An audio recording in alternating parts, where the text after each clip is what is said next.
Melissa McTernan, welcome to the conversation. Thank you. Thanks for having me. Right, I'm saying Melissa, but we also know that you are Laurie Gilmore, so I have Yeah, to get that in. my secret So you're identity. Your secret. Well, I was going to ask you because I think also when you're outside looking in and people looking out and they're looking at you as Laurie, they just see. I think they might just see like this overnight success. It just happened yesterday with your Yeah, books. But then if we look back at Melissa, it's a long journey. So how would you describe your publishing journey? yeah. No, Melissa's been working. Lori just showed up and she's like, "Oh, so successful." Yeah, no. I So love it. Melissa's been working. Melissa's been working for a while. Yeah, no, I started maybe like, oh gosh, what year is it even now? So like maybe like 6 or 7 years ago, Mm, just writing like for myself, really as like a hobby. I was staying at home with my kids, and while that was lovely, you know, being with toddlers all day makes you kind of loopy. So I needed something that was really like just for myself, something to make my brain feel like it was, working on something yeah. other than feeding and toilet training, fun stuff like that. So yeah, so that's kind of how it started. And then I got a little braver and let a few people read what I was writing, an important step in the process. And then yeah, I did some self-publishing. I did some like novellas through small presses and things like that. And then I actually found my publisher. They're an imprint of HarperCollins Mm, UK, and they were taking unagented submissions. So I was like, cool, I don't have an agent. Like I'll send to them. And basically the thing I first sent, they were like, we like this, but it was kind of like having a little bit of an identity crisis, like genre wise. It didn't really fit anywhere. mm. So they were like, do you have anything else? And I did. So I sent this werewolf, like Little Red Riding Hood retelling, and they accepted it. And so that came out under Melissa McTernan. That's out there in the world. And then, kind of as we were doing that, my editor came to me and she was like, we would love to do a small town cozy romance. We're thinking fall. We're thinking Gilmore Girls vibes, like cozy. And I'm like, oh, that sounds like totally my jam.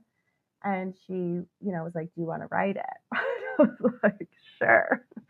So that's kind of how it started, or how it ended up, I guess, Yeah. with me turning into Laurie Gilmore. So yeah, she kind of had that little seed of an idea, and then they let me run with it, and now here we are, like 5 books in. I mean, I'm saying it's crazy because when I look It is back, that's when I was crazy. on when I was looking at your book list, your Yeah, backlist of yeah. as Melissa Turner, and there's like I think it's 8 books Is out it? there. I don't even know. I What? believe you. Yeah, I think I counted 8. I could be wrong. I don't I think I trust included you. yeah, thank you. I don't think I included the novellas. But what I'm thinking is that when you were writing those books, you were just writing the books. Yeah, Keep your brain busy, right. self-publish them. Did you know what you was doing? I've always asked because I self-published my first book and I always No. think I didn't really know what I was doing. I didn't know what I was doing at all. At all. Self publishing, I feel like, I don't know. There's a lot of advice out there. There's a lot of people that know how to do it. Mm. I did not know how to do it. I'm not good at marketing. Like This is the I'm thing, marketing. it's That's like what got me. your book is one of a gajillion books when you put it up on, Mhm. like Amazon or whatever it is. Getting people to notice it, I don't know. I sold literally maybe 12 of them. Like, to my mom and her friends. Like I don't know. It was like not good.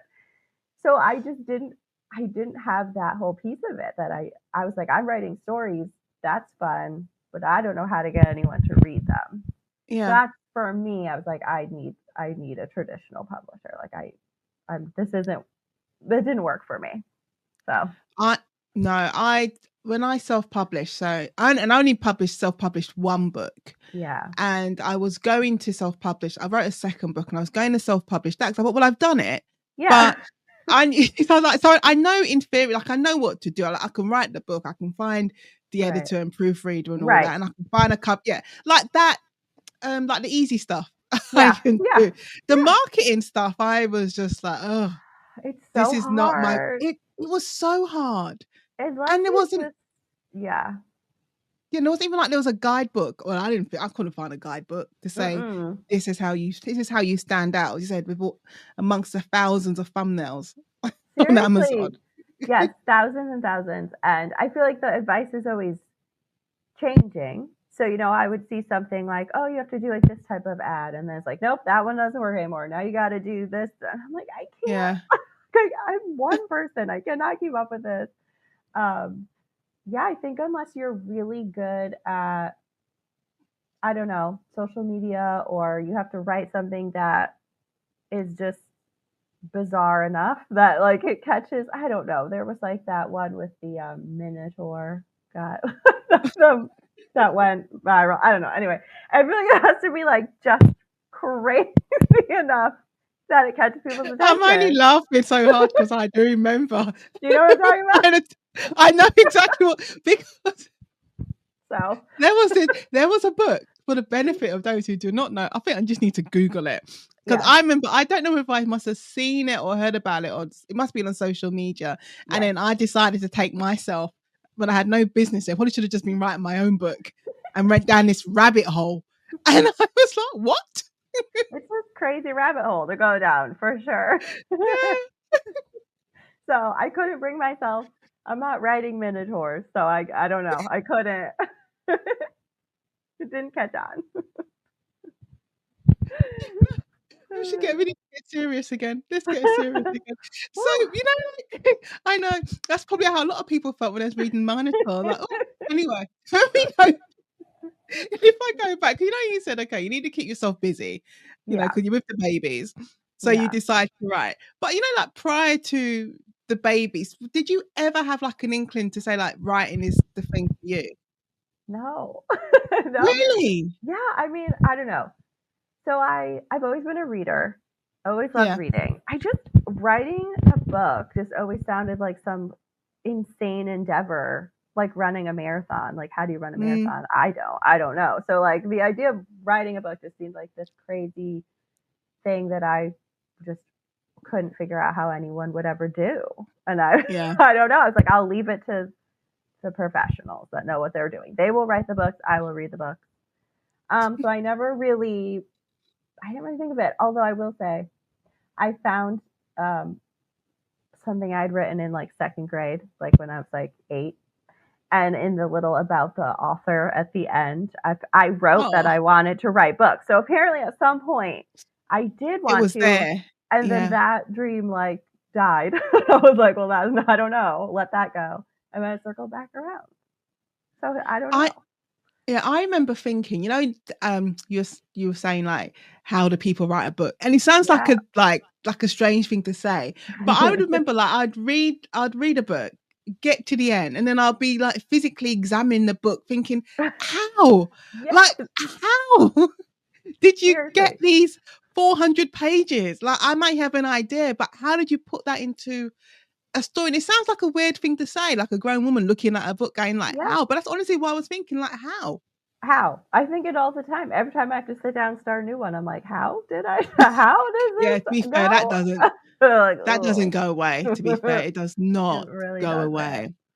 So, So when you was writing as Melissa, as you, that's me. yeah, as you, and when you showed it to, who did you show like your first, I say book to, Yeah. or the first piece of work? So, well, I have to say this with a disclaimer because people get surprised. This is before I was writing spicy things. My dad used to read my early things before it was spicy. He's not allowed to read anymore. He can't read the spicy Thing stuff. got weird. It just gets weird now. Um, So what was he but reading? yeah, so in the very beginning, he was reading just whatever. I mean, the first thing I wrote was really crazy. I don't know. It didn't really have, I don't know where it would belong on a shelf. It will never see the light of day. It was kind of like dystopian. I don't, it was like all over the map. So he read it. Like my husband, I think, read some form of it. My mom probably read some it got rewritten like so many times because I was just like, well, it's not quite like this isn't really a book Right there. yet. It was Yeah. always too short. Like stretching what I was writing took a long time. That's why I wrote so many novellas, because like I couldn't get past that like 30,000 word mark. Like I was just like, how do I make more story? Yeah. I kept like stalling out. So yeah, so it was like my parents, my husband, I had a few friends that would read in the beginning, and then I found like online, I found just like some other writer type friends that would beta read for me. Yeah, that was basically just a handful of people in the beginning. You know, in the beginning when you were giving people, like showing your dad and then your Yeah. husband and everyone else your work, I don't think I did show my. I don't think my dad's never seen any of my early stuff. He's seen it when it's finished in its final form, but not Yeah. my early stuff. But did anyone like express surprise that, oh my god, like Melissa, you're writing and these are stories Yeah. and they're good. Yeah. Yeah. I think what my dad said, I think his first thing was like, well, it's like a good news, bad news thing. He's like, I think you got something here. So you got to keep going, but like it's not there yet, was kind of his Yeah. like, you know. But he was like, yeah, like something's here. You should keep going. Yeah, and I think people were surprised at first, and then they were kind of like, oh yeah, I don't know, this makes sense. Like Melissa always liked reading. Melissa was always like good at doing homework. You know, that girl can write an essay. You know, so they were like, I guess it all kind of adds up. But at first, I think maybe they were surprised. But you know, I always ask because you said this girl, she can write an essay, but Yeah. always say that you may be able to write, and there's lots of us out there who like you can write really well, Yeah. but it's different being able to tell a story. So it's like, when Yeah. did you realize that you could tell a story? Yeah, that's a good point. Yeah, because I can write a mean essay. I'm good at it. Yeah, I think that was the part I was kind of trying to figure out in the beginning, because I did know that I could write written response to whatever. I was good at homework, honestly. Yeah. But that is very different than telling a story, and I think that's what I was trying to figure out with that very first weird thing that I was writing, was like, could I tell a story? Like, what was I able to? And I don't think I was at first. I think at first I had, some like seeds of ideas sprinkled here and there. And yeah, I think maybe the first time that I really wrote something like beginning to end and I was like, okay, this is a story, is I did that that National Writing Month in November. Oh, me too. Yeah. Yeah. So it was such a good thing. It was so good. Really good thing. It was like so good for just seeing like, yeah, if you write a little bit every day, it turns into a book, and just seeing it stack up like that. So yeah, it was like the month of November, you write like a novel in a month. And yeah, that was like the first time I was like, okay, yeah, beginning to end, this makes sense as a story. So I guess that was it. But yeah. It's a weird thing, isn't it? Like when I think about NaNoWriMo, because I did it. Yeah. I think in total there's probably more than 3 attempts. But I remember I attempted it the first time. Yeah. And I think 2012. And I was just busy. There was just no way. Yeah. There was just no way I was going to be able to write. But for me, I wasn't able to write a book. And then the following year, I think it must have been 20. I always get my dates mixed up. So it's either 2013 or 2014. But I was freelancing. Okay. So I was more in control of my work. So I didn't have to go every single day and have to go back to the office. So I had more in control of my spare time. Yeah. And I wrote and I did NaNoWriMo. And I think that was the very first. And I think I'd written a book before, but that took like years and years and years and years. And no one will ever see that. I don't even know where it is. Honestly, I don't even know where it is. Buried somewhere. It might be in the loft. It's definitely somewhere, but I'm not sure where it is. But it was that NaNoWriMo, and it was just kind of like this thing. Okay, I've got the time. I can write 16, whatever it was, 100 words a day. Over 30 days. And I think what was probably freeing about it is that I wasn't focused on this story actually making sense. Yes. It was just about Yes. getting some words down. Exactly. That word count, you're just like, I gotta hit it. Doesn't matter what I'm saying Yeah. today. Yeah. No, exactly. Didn't really matter what I was saying. I'm like, okay, if there's chapters, if there's like big, massive plot holes, it's Hmm. fine because it's just that 50,000 words. It's just that Yeah. first draft. It's need to make sense. And whatever happens with it at the end, then it's fine. And then to my shock, I completed it. Hmm. And then I remember like one of the prizes, like I put in that my certificate. I Yeah, did I that. know. I got the t-shirt. I I was like, put I'm it into the getting this t-shirt. t-shirt. But I did the thing where they said, "Oh, we'll print out a copy of your book if Oh, you go to cool. the website." Yeah, so I Yeah. did that.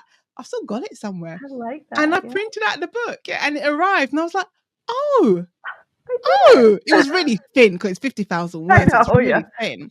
Yeah, but I think it was because of that, and doing it, and then seeing this book Yes, in yeah. my hand, and I was like, "Oh, actually, Yeah. this is a book, and actually, there is a story here. Like the bones of the story are there." And I think sometimes it's about going through that process. Yes.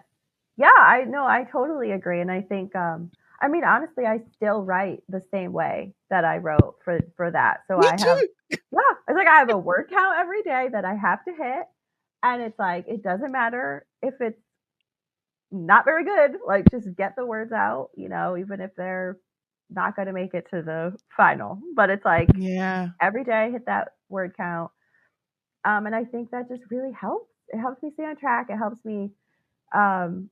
People have asked like, "What do you do if you get writer's block?" And I'm like, I gotta write 1,500 words a day, regardless if I have writer's block or not. Mm. Like, I gotta hit that word count. Um, so I just put the characters somewhere and make them do something every day. And then it can all be edited. But yeah, I still write like that. I feel like that was such a good lesson of like, yeah, a little bit every day Yeah. does actually add up to a book. I And mm, yeah. I do, and I think it's like, 'cause I think anyone who listens to maybe the last 5 recordings of this podcast that I've made, they're gonna hear this familiar theme of me saying, "I've started my book and it's just been hard because I've had to get into the flow of it." And Yeah. yesterday I just kept telling, literally it was like a mantra. I kept saying to myself, "It's just the first draft. Yes. It's just the first draft. It's just the first draft." I Yeah. had to keep telling myself that to give myself permission for it to be Messy. flaky Yeah. and Yeah. just messy and Messy. rubbish. Just weird. Some days I'm like, what even is this? Like, what are you writing? But I don't know. Works out in the end. So you got the NaNoWriMo t-shirt. Yeah. 2019. Do you think that did something to your psyche though? Did it give yourself like permission to call yourself a writer, or were you comfortable with that title? Ooh. No, it took me a long time to be comfortable with that title. Mm, Like I would try to tell myself like, well, you write, so you're a writer. Um, but I had imposter syndrome about that for like a long time, and I didn't feel like I wouldn't introduce myself as a writer, or if people ask what do you do, I wouldn't say writer for a really long time. I think I just started doing it. yeah, I haven't spoken about this on the podcast for a while, but it's really weird how you can be, I always say you can be really proficient and experienced in whatever else you were doing in your previous life. And if someone asked me what I did, I have no issue saying to someone, yeah, I'm a solicitor, or a lawyer. Like Yeah. that's what I do. But the minute like I was writing and the books were coming out, and Mhm. anyone asked me what I did, I would never say writer first. I don't think Yeah. it took me to, I think, maybe the paperback release Yeah. of the Yeah. Binding Room for me to say, yeah, I'm a writer. And I always still like hesitated. And it's a Same. weird thing to be hesitant and to be unsure about calling yourself, Yeah. as I suppose, a profession. Like this is Yeah. what you do. This is your job. It's my job. I know. It took so long though. I think for me too, it was like the threshold or the line that I was trying to cross. Like I kept moving it for In what myself. sense? Like I kept, at first it was like, well, I'm not really a writer because, it's just a hobby, or like I'm not really a writer because I'm self-published, or I'm not really a Mm, writer because, and it was just like every time I'd be like, well, no, like you just signed a contract with this, your book came out, like your book's on the shelf, lady. Like, what are you doing? And I just kept moving the line of when I was comfortable saying that I was a writer. And I don't know why. I don't know. It's just one of those things like, I don't know. I almost felt like people were going to be like, well, prove it. Like, who's going to say that? I don't know. But the thing is, you can prove it because you're like, here are the books. Like, I Ta-da. have the book. Ta-da. So I wrote this. Yeah. you wrote this and it has your name on it. So it's not as if you can't prove it. I think it's because it sounds a bit simplistic to say, but it is personal. It is you. Whereas, my job as a lawyer, it's not really about me. It's never about me. And that's what I told the baby lawyers when I'm teaching them. Yeah. I'm saying it's not about, I'm literally saying it's not about you. Like, the spotlight's not about you. It's all about your client. So you don't even have you don't have a personal opinion. Right. So there's a very clear division between, I suppose, Nadine the person and Nadine the lawyer. Yeah. But then Nadine the writer and Nadine the person, it's the same thing. So I suppose Melissa and Laurie is the same thing. Yeah, that's a good point. Yeah, it's deep. I feel like we're getting deep. I know, we're getting deep. But do you think it changed when you started writing as Laurie? Yeah, I mean, when I started writing as Laurie, I mean, yeah, that's why it seems like, like overnight success, because that first Laurie book did take off very quick. Just a bit. Just a little bit. Just a tad. That pumpkin spice book. Yeah, which was wildly unexpected. For me anyway, because I had been doing it, for a while under this other name, and it hadn't taken off in quite the same way. So I was not expecting it, but I was feeling like, okay, yeah, I'm with HarperCollins, like my paperback's on the shelf in stores that I actually, go into. So that did feel like a big jump. That felt like, okay, yeah, this is like the real deal. And then it blew up. And then I was like, oh my gosh, this is a whole new thing. This is an entirely new thing. What? So, I can't imagine what that does to you. Like how you even manage that when you've been doing your thing as Melissa, right? Yeah. You said like you haven't been working and writing your books. You've been doing your thing, writing your books, and then you transition to Laurie Gilmore, and your first book just goes mad. I don't know how, and you can't prepare for it. Nope. No, I was not prepared. That's for sure. I don't know. I mean, my initial reaction to most things is like panic. Just like my first, I'm just like, oh my God, what's happening? Like, oh no. So yeah, there was a lot of that. I mean, obviously it was exciting and amazing, and it was like every time I thought like, well, this is the top. Like, it's not gonna get crazier than this. This book, it just kept going, and I was like, oh my God, it's still going, which is crazy. But then, I don't know, my brain, the imposter syndrome is strong. So I had a lot in the beginning of like, well, that cover is really cute, so everyone's buying it for the cover, or like, oh, people love fall.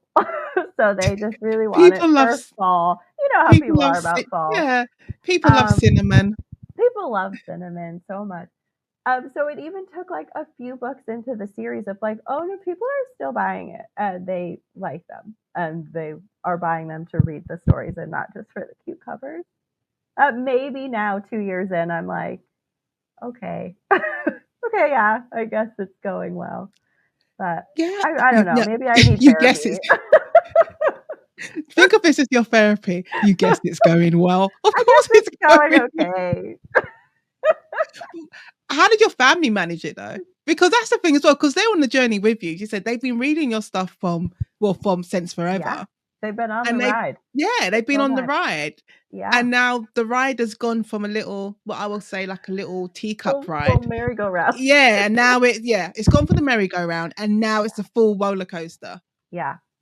Yeah, I mean, they've been so excited. It's funny because it's since my imprint is Harper UK, it kind of blew Yeah. up in the UK first.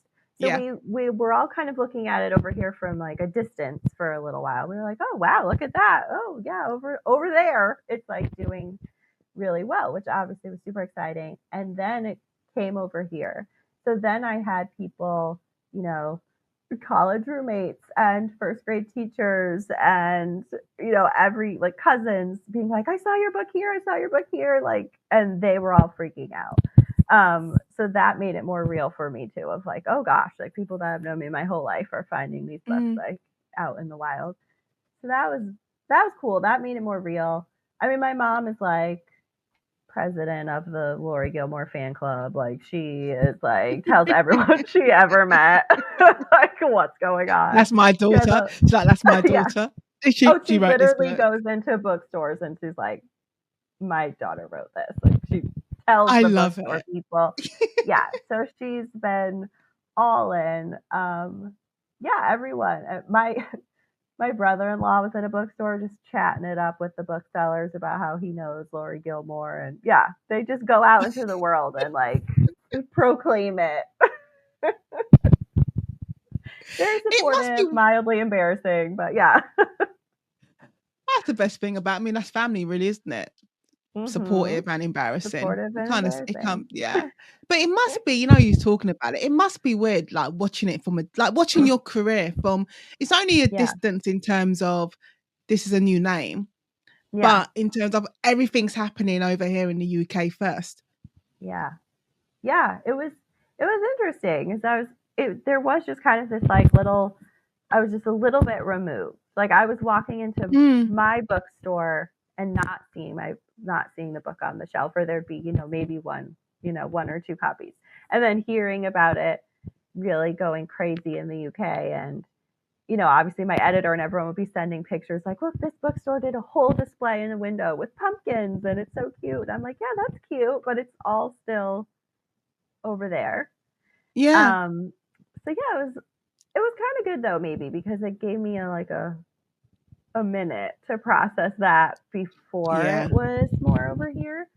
Yeah, and then I've gotten to come visit the UK a few times and meet all the lovely readers over there, which has just been like a super fun bonus to this whole thing. Yeah, it was like the first time there was like a line at the bookstore. I was in the UK and I was like, oh my god, people are here. That must be. Oh, I mean, I can't imagine how much of a trip that is, because they said when we think about the years you're doing your self-published books and it's that period of time and you're doing it in the quiet. Yeah. And then you're doing your Laurie Gilmore book. And then again, you have that little block of space where you're watching it all from a distance. Yeah. But then you're in it. Yeah. It has to be a bit of a, like, what the. Yeah. Yeah. Every time I've done like a couple of tours now, and still every time when I see that there's like a crowd or a line, I'm just like, this is wild. It's wild every time. I don't think I'll ever get over it. That people are like, no. I mean, that's amazing. I don't see how, and actually you probably shouldn't get over it. I think you need something to keep you excited and to drive you. I think if you start getting then it won't. It'll probably feel these people. You'll probably feel the same way about your books, and it'll probably be missing the thing that makes it a Laurie Gilmore book. Right. Yeah, you don't want to get to that point where you're like, oh, this again, you don't want to get there. Yeah, and so far it's like I'm always happy to start the next one and excited to like dive back in. So far so good. But yeah, no, I'm always amazed and dazzled to see a line of people. So like just going back to that moment when you're approached, because I don't know how often that happens to writers, that they're approached by the publisher to say, well, how about writing this? So was there any did you ever have a moment of hesitation that was like maybe not, or you just know this? I'm good for it. No, I definitely, like I said, first reaction always panic. So I was writing. So the werewolf one that I was writing is actually, it's going to be 3 books. So the first one's out, and there's more coming. So then when she asked if I wanted to do this small town series, I mean, my first reaction was like, how and in what time? Like, how will I write 2 series at the same time? Yeah. That seemed like that would be crazy. Um, but then we kind of mapped it out and like when deadlines would be and when we would be doing each book. And like at no point am I writing 2 books at the same time because my Yeah. brain would explode. So yeah, so we, once it was all kind of figured out and mapped out and I had my spreadsheets and my word counts and everything, what I would need to do, then I could kind of settle into it and be like, okay, like, do I want to, do I want to write this? And like I said, she kind of had that just like little nugget of an idea. And then I was allowed to run with it, which was really important to me. Like, I didn't, at first, I wanted to make sure it wasn't going to be like, we want you to write this exact book with Yeah. like I was like, how much of a, How much of you is there? exactly. And it really turned out that it was just that little idea. She's like, small town, cozy, like that's what we want. Go for it. And I was able to kind of like turn in a synopsis with what I thought it should be, and they were like, yeah, this is great. So then I felt good to move forward. I was like, okay, like this is actually going to be my story, that how I want Yeah. it to be. So once we had that all figured out, then I was all in. Yeah. Did you ever ask anyone, like if your publishers, what it was about your writing that made them think like you're the right person to write these cozy? I say cozy, but Yeah. they're spicy. The I cozy had to learn, spicy. Melissa. I had to learn all about spice levels in the sense Oh, I did not have a clue. And yeah. then because I'm reading my rom-coms and this is the thing, like I've gone off on a tangent now, but That's good. you know, Let's go. you'd look at your covers, and not Yes. even just your covers, like Emily Henry's covers, Yeah. Baby Jimenez's covers. You look at these covers and they're very Cute. light and cartoony and cute. And then you read them, I am not a prude. Surprise. But yeah, oh my, I always say like the Catholic in me comes out like what? Yeah. Clutching the pearls. Oh my goodness. Whoa. So my first question was, did they ever say what it was about your writing that made them think you're the person to be writing these sort of books? And the second question is, who decided like how spicy they were going to be? Because I've seen people express surprise because Yeah. this is a book. I mean, the latest one is called the Gingerbread Bakery. Like you're not Yeah. expecting. No. You're not expecting, but there it is. Yeah. Yeah, I never asked. I never asked why they thought I'd be a good fit. Maybe I should someday. Now that you say it, I'm like, I don't know. That's a good question. I would love to know. Um, so I don't know. We'll put a pin in that. I'll have to ask. And then yeah, the spice level, yes, okay. The cover's very cute, right? It sneaks up Yeah. on you. I've had people be like, I gave this to my grandma and But I didn't know. I'm like, I'm really sorry. well, it could be both ends of the spectrum. You can see how people would give it to their gran Yeah, because it looks very cute and looks so whimsical, cute. and you can see how they'll give it to their teenage kid because it looks very very cute Yeah. and whimsical. The teenage thing is a bigger problem. Like grandma can handle Yeah, it. grandma will be Okay, fine. like Grandma she's knows. fine. They Yes, they just I. pretend they don't know, but they know. They know. They've been around. They know what's going on. Yeah, the teenagers I've had to be like, these are adult. These are shelved in the adult section. I mean, depends on your teen and whatever. That's your business. But Yeah. yeah, they're not for like middle schoolers. I would say. So that's been a little. Yes, I know that that sneaks up on people. When I actually wrote the first one, the first draft was a little bit less spicy. They always I mean, I asked from the beginning, can they have open door scenes? And they were like, yes. And so I'd always, that's how all my other books are. And my other books Yeah. maybe are even a little spicier. I know the werewolf one is spicier. So I toned it down. And then she told me I could tone it back up. She was like, you can put more. And I was like, great. Um, so yeah, so the cover's a little bit misleading, but I think, like you said, with the other, like, there's lots of books out there right now in romance that look cute. They look like they have a Yeah. very innocent cover. I feel like we've kind of all shifted in that direction where the covers look super innocent. It's not like half naked man on the cover anymore. It's like, No, those like real that. cute, but inside, woo. I mean, those half naked man Yeah. with the long hair flowing. That's very 90s, isn't Mhm. it? It Very, is. but that's always what you was when you picked up a romance book. Yes, That's the thing, that it was very crystal clear you knew what what you you were was going to getting. be getting. Yeah, definitely knew what you was getting when you Yes, saw that he always had like 100%. It's like he's half there. he's He's half already naked on the cover. he's ready to go. You knew what was gonna happen. Yeah, Yeah, these now it's like, I feel like in a way it's kind of nice, discreet. You can read them wherever. No one knows what yeah, you're yeah. There is reading. that. If you're like on the train or whatever. But on the other hand, it can be misleading. So proceed with caution. I feel like if you're anywhere in the romance section, just like proceed with caution. This is Because the thing. like Like, it's all in there. Flip I to know, like no, if you flip like 70% in, that's like yeah. usually where the sex is. So if you're worried, you're in the bookstore, flip to like 70%, be like, okay. We'll give you an idea. I mean, I amuse myself even talking about it because I am not sure. I mean, I write crime fiction. There's nothing, and I have the same like conversation with my editor, but in terms of crime, she's like, no, you can go more. You can like ramp it up, and I'm thinking this is I've done enough here. And she's like, no, no, no, Yeah, more. you can go further. Yeah, they want more, so I give them more. So I Mhm. have it in that sense in regards to my genre, but.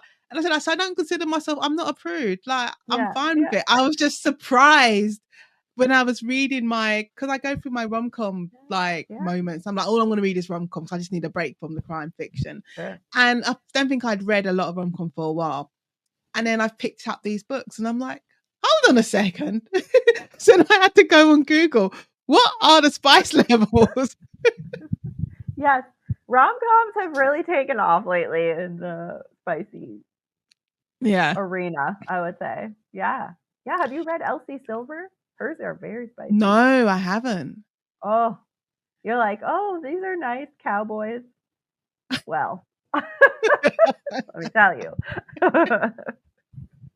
You know, when you're now, because it's like anything, isn't it? When something becomes successful, Mm, then there's always publishers, I'm trying to think of the right way to say it, but something becomes successful and publishers, like, they catch on to it and yeah, they want that within their own publishing houses. So yeah. do you feel like I can't get my words out today, but when you see, I'm just going to say the copies, when you see the copies, do you feel like, oh, like this is all Yeah, because of me? I started that. Yeah, I mean, I've definitely seen there's a lot of pumpkin-themed books out this fall. There's a lot of There's really so many. cute there's really cute, a lot of covers. I've had some covers they get very close. I'm like, "That looks like that could be one of Yeah. mine." Um, Yep. But they I'll have have people been. I'll I have people message me and be like, "Did you write this? This looks." I'm like, "That one's not me." So they skirt pretty close sometimes. But yeah, I mean, I think it is just a sign that the books have done so well that yeah, now they're Yeah. trying to like capture that. Um, I mean, I just got so lucky with those covers too. Like my cover artist is so good. Her name is Kelly McMorris. So I feel like hers are still the best. But Well, I was in a bookshop maybe like a month ago, and I was with my mum. I was in the bookshop and yeah, we were in Waterstones at the table in the center of the shop. And I was like, and I saw a book and I thought it was yours. mm, Cause I was like, mhm, oh mum, I said I'm gonna be talking to her on my podcast yeah. next month. And I thought, well, yeah, and I thought it was yours. And then I looked, I was like, this isn't Laurie. Who is this?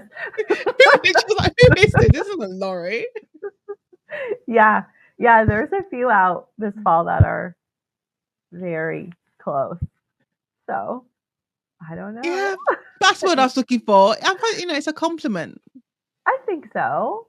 I mean, there's a reason. Like, if they weren't doing well, they wouldn't be Yeah. trying to, get that same vibe. Whatever. Romance readers read so fast that it's like they read mine, they want more. Great. Like, here's a bunch more. I don't know. They're voracious. So Yeah. I guess the people need more fall The people coziness. they need So full coziness and full. You know there what we it is? go. It's like it's like if a Hallmark movie was rated R. I Yeah, think this that's is the what whole it brand. is. Yes. Thank you for This is the understanding. brand. Yeah, it's an Yeah. R-rated Hallmark movie. R-rated Homer. Exactly. Instead of that one little kiss at the end, you If you're get lucky. other things. And you're lucky in Hallmark. Come on. Oh God. So what's next for you in terms of, are you writing more Melissa books, or is it just your focus now? But I know you said you're doing the trilogy though, isn't that? Aren't you? Yeah.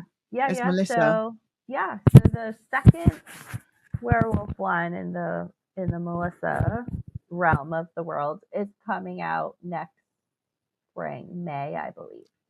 Mm. Um, which and that was already written. Phew. So that's done. That's like Yeah. off in edit land or wherever it is right now. So I'm not thinking too much about that at the moment, which is nice. That's done. Check that off. And then yeah, I'm working right now on writing the sixth book in Dream Harbour. So the fifth came out like a couple of weeks ago. Yeah, That it was the did. Gingerbread Bakery. Yeah, and now I'm working on the Daisy Chain Flower Shop, which will be book six, and that comes out also in May. So, gotta finish that. Yeah, I think you do. But Yeah, before we started recording, we were talking about like the traveling and doing the yeah, tours and things. How prepared were you for that? Because I found that I haven't done a tour, but just doing the festival yeah, circuit and doing events, and I found that a surprise. And then yeah. recovering from it is like, ooh, just Yeah, taking a lot out of me. So how it's did you? a How? lot. Yeah, Yeah. I mean, my like natural state is like at home in my sweatpants. So they were like, you need to leave your home and go out into the world. Um, yeah, so it was a 9 day, 9 city tour that I did for Gingerbread. And I mean, it was amazing, incredible. Saw so many people, talked to so many readers. Everyone was so kind, so enthusiastic, mm, so like all of that, amazing, amazing. But for me, like I have so much fun while I'm at it, and then it is very like draining though. So yeah, I then go back to the hotel and just like starfish on the bed, and I'm just like, I'm dead.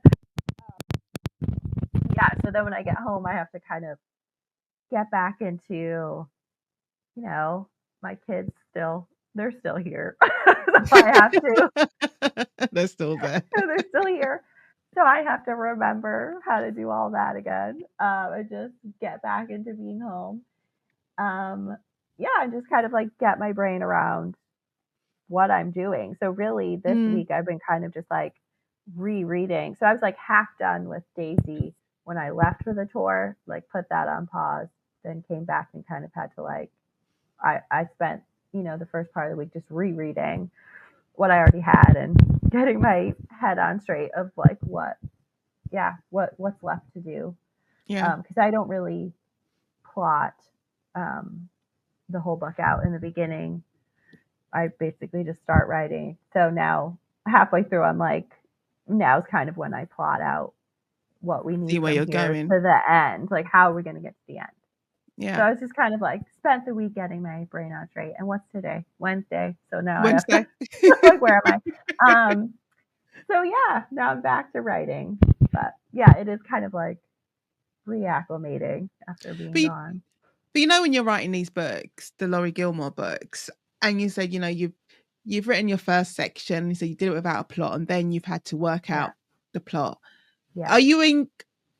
Are you engaging with your editor during that process, or is it's just all you? This is your story. No one else. They don't know anything about it until they get that draft delivered in their inbox.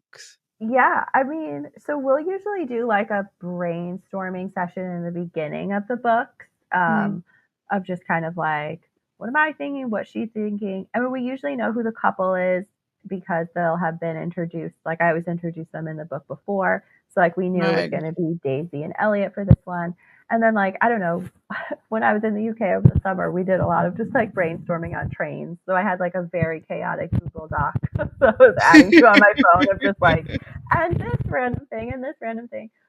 So I actually just checked in with her the other day. I like sent another message of just kind of like, okay, I think this is what we said. Like, am I doing this? Is this right? And she's like, just kind of confirming all the stuff that we had already Yeah. talked about. But a lot of it is just me. She's Yeah. pretty chill. Like, she'll just let me do my thing, and then it'll go to her, and she'll come back with her thoughts at that point. But yeah, it's a kind of a chaotic process. I don't know. Do you think you'd write anything else, like outside of what you're doing as Melissa and outside of what you're doing as Laurie? Or is Yeah. this is your wheelhouse? I mean, yeah, I feel like I'm very comfortable here at the moment. Yeah. Um, Actually, like when I signed on to do pumpkin spice, that was kind of my first real, just like straight contemporary romance Mm. without, no werewolves, no creatures of any kind. Everyone's human in Dream Harbor. Um, so in the beginning, I was a little bit like, oh, okay, like let's see, like, can I do this thing with Mm. just, there's no weird paranormal plot, there's just human plot. Um, and now I feel very happy here in the human world. Yeah, so for now I'm good, and then I still have my little werewolf outlet for that side of me. I think it's important though. I think as a writer that you have, I call them like my little secret projects, even though they're not Yeah, really a secret because yeah, people know about them. But like my agent knows and my friend knows about my secret projects. But I think it's yeah, important to have it outside of the main thing that I'm always mm, focused on, just to give yourself that space. yeah, yeah, yeah. It's nice to always have kind of the next idea or the next thing maybe you want to do. Mm. Um, yeah, for me right now, I feel like the secret project is really just the werewolf. It's not secret at all, but it So, is it's different enough from Dream Harbor that that's kind yeah, of like my break from Dream Harbor. I have my werewolves, and then after that, I don't know. We'll I see love what that. As your strikes break, next. you have your werewolves. And the Okay, so all werewolves. right, Melissa, I'm going to ask you about the Gingerbread Bakery, which is your new one. Oh, So I'm going to sure. ask you simply, would you like to tell the listeners of the conversation about the Gingerbread Bakery? Sure. So it's book 5 in the Dream Harbor series, and if you've been reading from the beginning, it's finally Annie and Mac's story. So they've been around since book 1, floating around in the background, being kind of mean to each other. So you finally get to see in this one why they hate each other.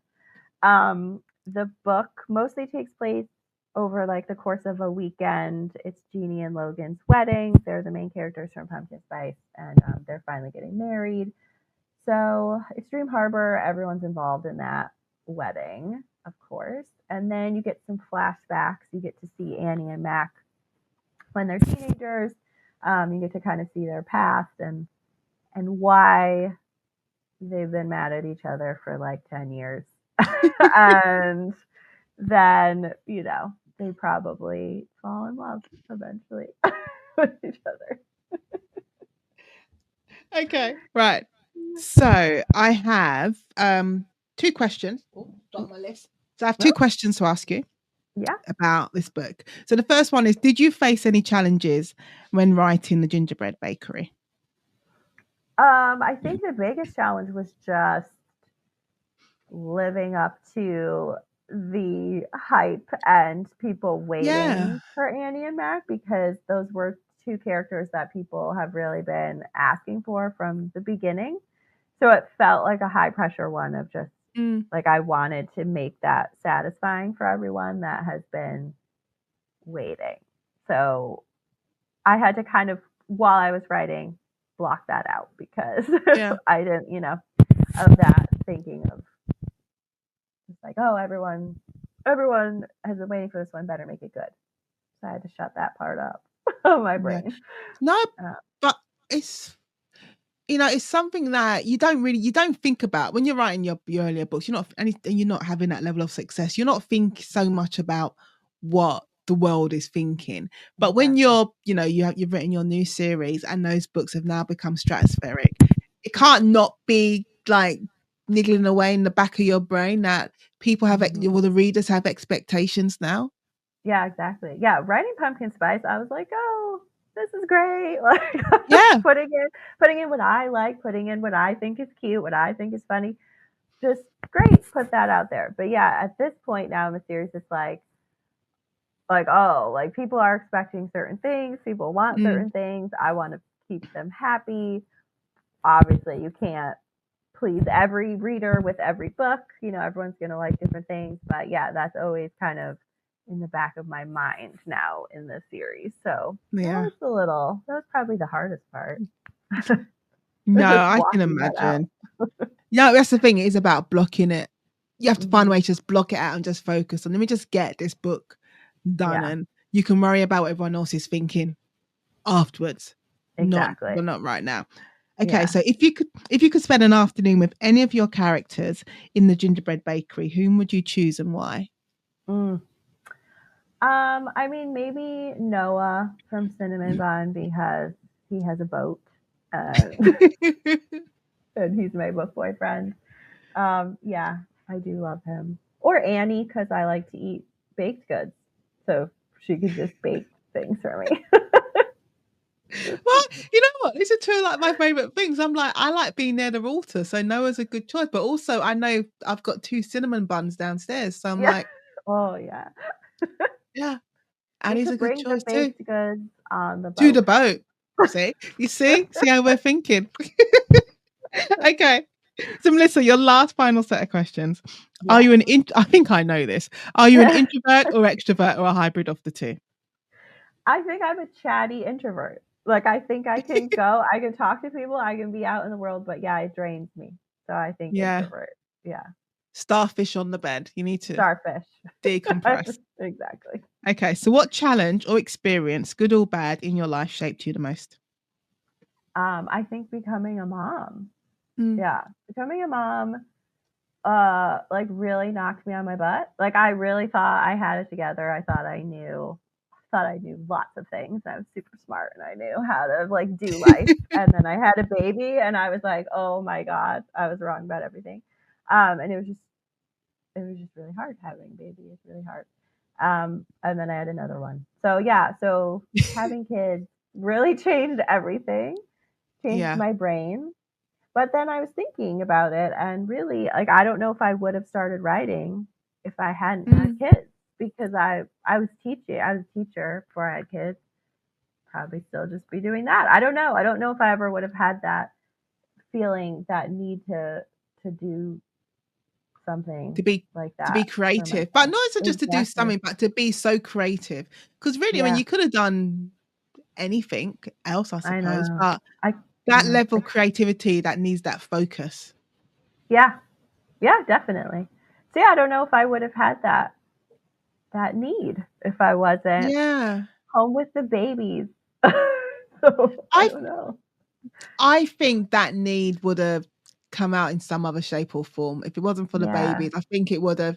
Because I feel like you've always said you wrote in the back, you wrote a book when you was I 8, and you've did. said that I'm gonna be a writer. So I think one way or another, it would have happened.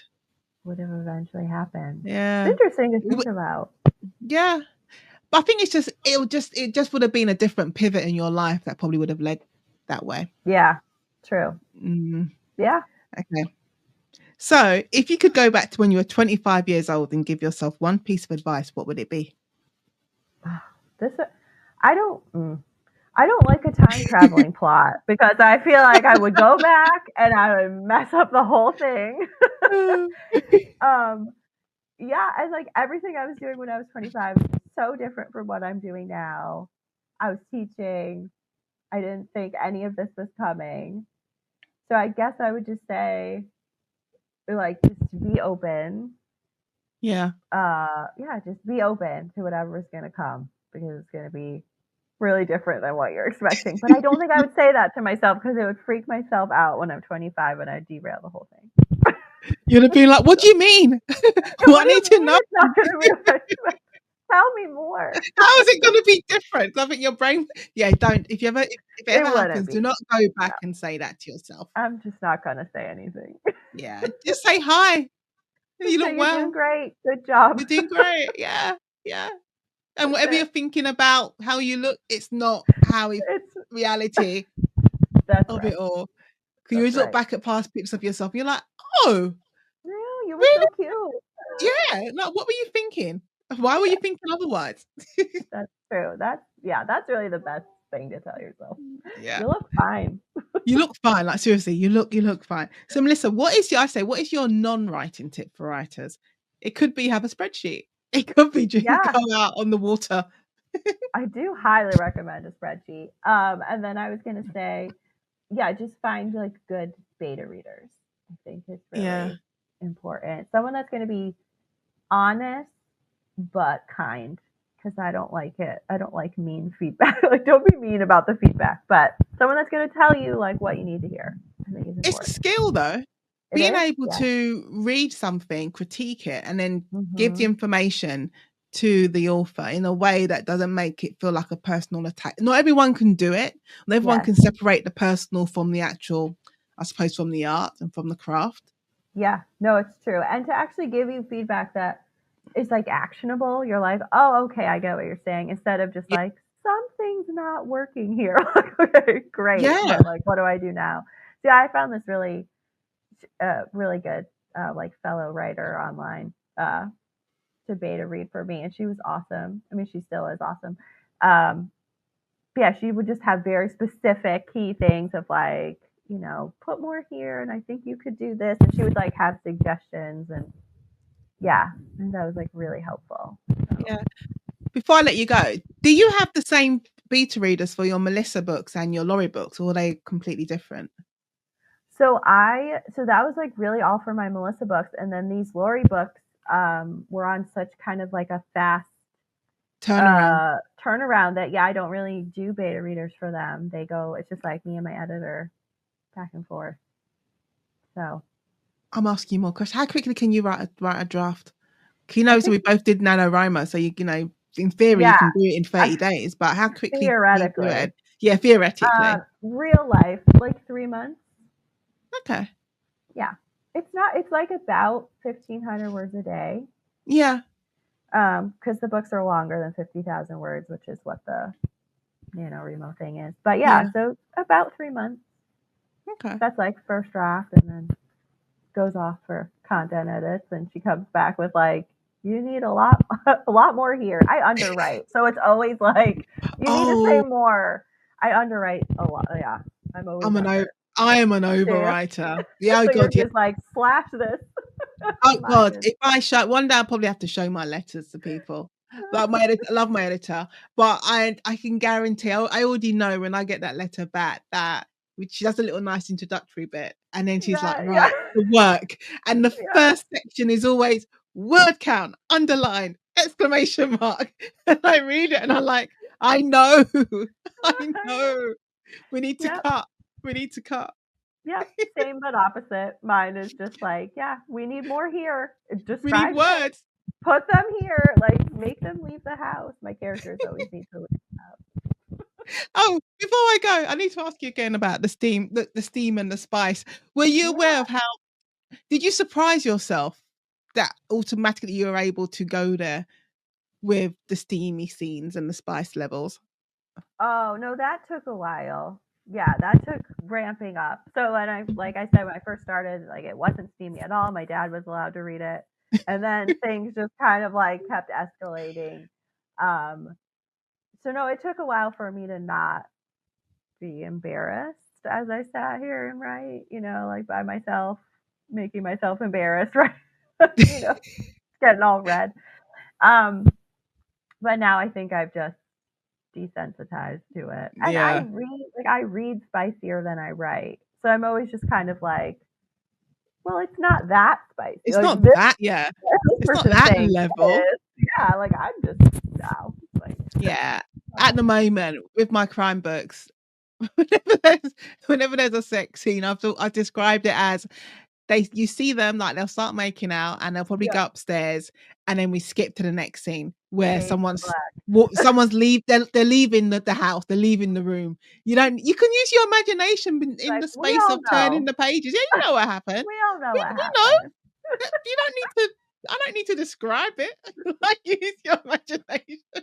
I remember the first time I was writing. I'm like, okay, so I've sent them upstairs, and I thought, and I was like, no, let me just skip to the next chapter. If I ever write, when I start my romance book, I'll have to get over that. That's right. I mean, I think really it should always be like whatever you're comfortable with, because I think you can tell if a writer isn't comfortable writing like a steamy scene, but they feel like they need to, and then it feels awkward for everyone. So I feel like if you need to fade to black, it's fine. Like I love a fade to black, but also I think you can you can tell, because I've read, not name them, but I've read some rom-coms, and I've come across the scene, and it felt like someone said you need to put a steamy scene right here. Yeah. So they've gone ahead and put the scene, and then it doesn't really. I say, I always think everything should serve a purpose in a book, so it should carry through in some way. But then it doesn't carry through at all. You're like, what's the show? You could have just gone for the whole book without it. Yes, no, I agree. Yeah, no, I really like the sex scenes to have a reason for being there. I like the characters to kind of either like grow during that scene or have some kind of, I love like a mid-sex scene epiphany where they figure something come out. to God moment. Yeah. I like them to have a reason. I like it to be that you really can't take the sex scene out because you would miss important things, So I think write to whatever level of steaminess like you're comfortable with, or it will come through. And if you're not comfortable, just fade to black. Just fade to black. We can all use our imagination. Exactly. We've got brains. We're fine. Right. Right. So on that note, even though I feel sad to say goodbye, I'm going to say, Melissa McTernan, aka Laurie Gilmore, thank you so much for joining me for the conversation. Thanks for having me. It was super fun. You're welcome. Thank you so much for watching this Conversation podcast. And don't forget to like this video and subscribe so you never miss a conversation. And if you'd like to catch up on more conversations, you'll find them linked on your screen now. And you can also listen to the podcast on your favourite platform. See you there. Bye.